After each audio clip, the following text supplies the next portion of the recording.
Hello everyone. We are here with another round of monthly macro and market wrap-up, where we discuss few relevant developments over the month gone by, that is May 2023. In India, RBI has nudged the public to exchange or deposit their 2000 rupees notes before September 30, 2023, though they will remain legal tender at least till that date. This is significantly different from demonetization of 2016.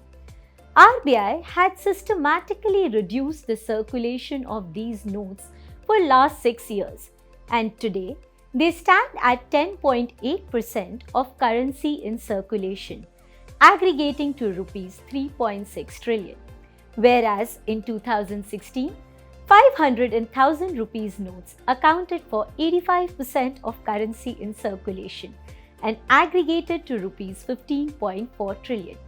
There is ample time for exchanging these notes, unlike 2016.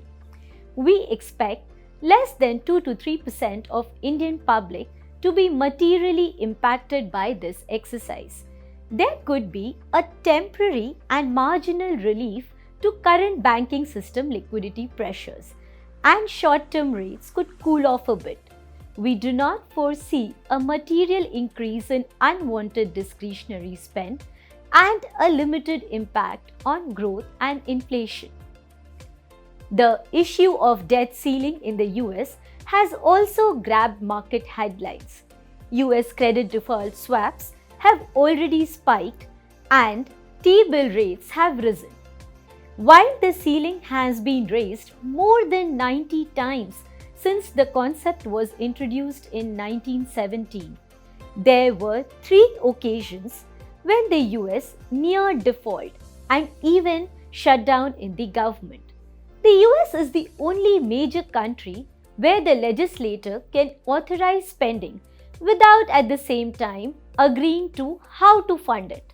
Today's political and social polarization is very high in the US.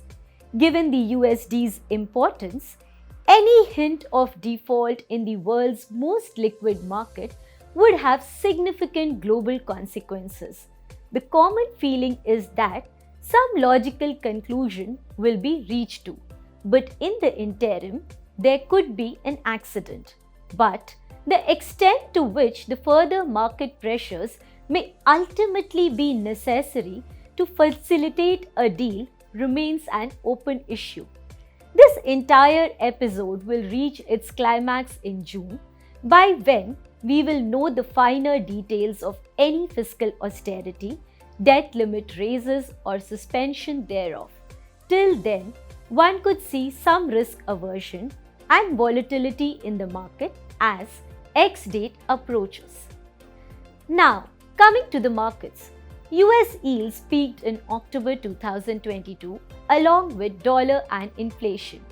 US equities has rallied in the near term, though there is a lot of talk about the narrowness of the market. There is a broader acceptance and consensus on the price disinflation trajectory today, but we find wide dispersion when it comes to growth outlook, particularly in the US, with debates around mild slowdown or deep recession. Why is there a non-agreement? Let us explain a bit. You can bucket economic indicators into leading, coincident, and lagging indicators. The leading economic indicators provide an early indication of significant turning points in the business cycle and where the economy is headed in the near term. The coincident economic index provide an indication of the current state of the economy. Typically, coincident indicators begin to topple within a few months of decline in the leading indices. However, this time, aggregate leading indicators have been declining for last 13 months, while coincident indicators rather improved a bit, guiding that things are still holding fine in the US. And a major culprit for this deviation from typical trend is the massive fiscal stimulus post-COVID, which still drives excess savings and spending power within the US households.